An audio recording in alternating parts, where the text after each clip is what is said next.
Um dos assuntos que mais está tirando o sono dos empresários do food service, pelo menos desde o ano passado, é a inflação. Se você atua nesse mercado, seguramente você tem algumas dúvidas ou algumas inquietudes ligadas a esse tema. Eu sou Sérgio Molinari, esse é meu canal no YouTube e a gente vai justamente falar um pouco sobre isso exatamente no momento em que a gente entende que há uma reversão prevista para os próximos tempos que eu queria discutir com vocês. Aliás, é muito legal contar com a tua presença aqui no canal, acompanhando os pensamentos da gente, as reflexões, e eu queria te fazer um pedido. Recomende o canal, sugira esse canal para algum amigo teu, comente alguns dos vídeos desse canal, porque isso dá impulso para o canal e, consequentemente, a gente consegue cada vez produzir melhores vídeos e trazer da forma mais atual possível ingredientes relevantes aí para a tua gestão, para a tua decisão. Mas vamos lá.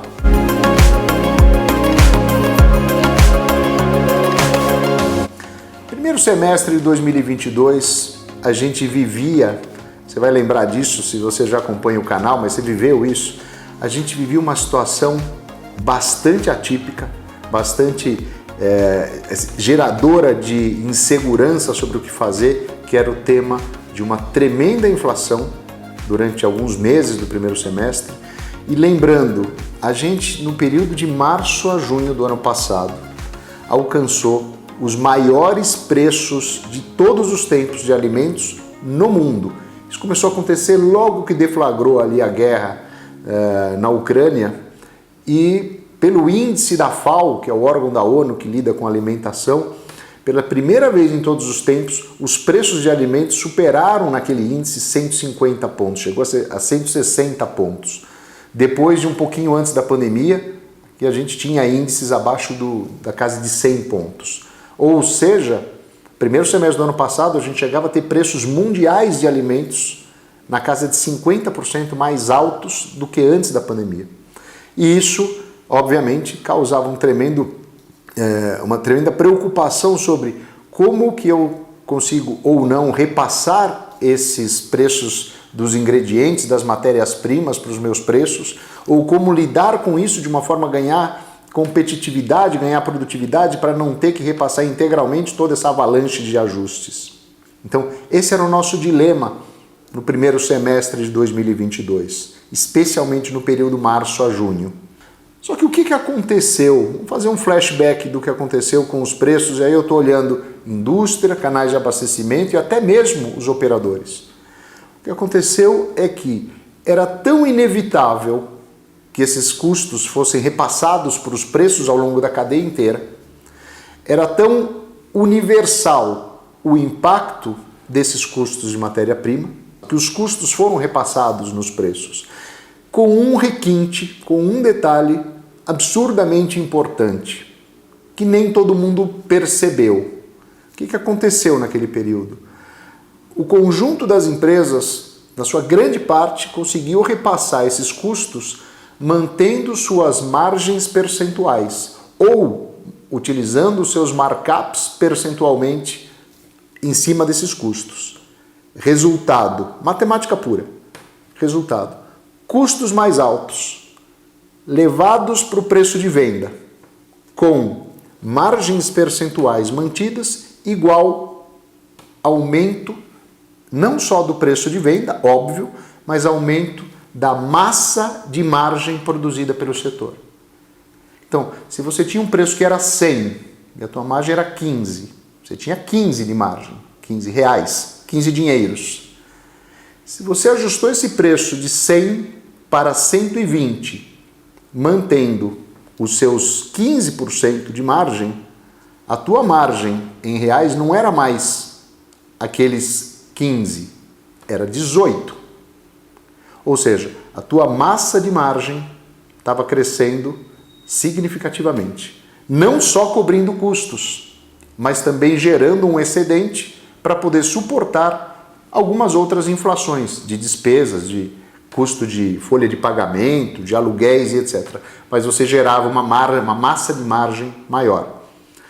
Então, com isso, apesar de todo o trauma da inflação, a gente teve um cenário, do ponto de vista de resultados naquele período do ano passado, uma situação de resultados crescentes, melhorados e etc. Então, apesar da inflação, que é danoso, que é um efeito, que é uma ocorrência danosa para o consumo, para a economia, para o consumidor, para as famílias, o resultado final nas empresas foi positivo na sua grande parte dos casos. Quando virava a metade do ano passado, o que a gente já apontava também nas nossas palestras, seminários, consultorias, cursos e etc. A gente dizia claramente o seguinte: esses patamares de preço ou de custos, né, o preço de alimentos no mundo, não se mantém no segundo semestre. Tanto é verdade que, se eu comparar os preços de alimentos no mundo no segundo semestre do ano passado versus os preços de alimentos no mundo no primeiro semestre do ano passado, houve um recuo entre 10% e 11% no segundo semestre do ano passado. E a gente começava a apontar ali uma grande preocupação, por mais que possa ser um paradoxo, até um contrassenso, mas a gente falava o seguinte: olha, se você conseguiu passar preço, se você conseguiu ajustar o teu preço, mantendo margens percentuais com custos em elevação, o inverso é perigoso, porque você começa a ter redução do custo, e se você mantiver as tuas mesmas margens percentuais, você vai produzir menos margem para o teu negócio. Margem em dinheiro, cash margin. O que acontece do segundo semestre para cá e fortemente agora neste semestre, no primeiro semestre de 2023, o que a gente tem é a grande parte dos empresários reclamando ou apontando uma piora dos seus desempenhos do ponto de vista de geração de margem em grana nos seus negócios. Salvo quem compensou esse efeito de deflação, que a gente vem no pior momento da deflação agora, nesses meses de 2023, quando eu comparo com os mesmos meses em 2022, salvo quem conseguiu elevar o faturamento numa proporção que compensou essa queda de geração de margem por quilo vendido, por caixa entregue e assim por diante. Ou seja, via de regra, para quem não conseguiu elevar faturamento, participação de mercado e etc., sofreu um impacto negativo de perda de margem em dinheiro no primeiro semestre de 2023. E isso gera uma interrogação enorme sobre o que esperar para o segundo semestre do ano. E esse vídeo tem como conclusão final tentar entregar para você uma visão do que é que pode acontecer para calibrar um pouco a tua estratégia, a tua forma de se programar para o segundo semestre de 2023. Ele é um vídeo tático 2023. Primeiro, os preços de alimentos no primeiro semestre de 2023 estão 11% abaixo do mesmo período do ano passado. Deflação de alimentos no mundo, em média 11% abaixo do ano passado. É bastante. Porém, os preços do primeiro semestre de 2023 estão só 1% abaixo dos preços médios do segundo semestre do ano passado. Ou seja, a posição que a gente tem hoje, quando eu começar a comparar com o segundo semestre do ano passado, eu já começo a equilibrar o jogo. Então, o nosso movimento de deflação, ele é muito mais real no primeiro semestre desse ano do que vai ser no segundo. Então, a gente começa a ter um impacto menos nocivo para o negócio no segundo semestre. Segundo elemento, a super safra brasileira de grãos em 2023. Ela está sendo tão importante, mas tão importante, que ela chegou a beirar os 20% de crescimento, o PIB agrícola chegou a beirar 20% de crescimento nesse período versus o ano passado. Ou seja, a gente tem uma contribuição dessa super safra que, do ponto de vista prático para nós, significa dizer que a gente muito dificilmente vai ter uma pressão de preços, seja para cima ou seja para baixo, ao longo do restante do ano. A gente tem uma previsibilidade ou uma segurança de uma certa previsibilidade de preços maior do que a gente teve seguramente no ano passado. Então, aqueles grandes picos ou um grande vale não é esperado para o segundo semestre. Eu tenho uma dúvida, que é aí o terceiro insight sobre esse tema. O que vai acontecer com o consumo de agora até o final do ano? Por quê?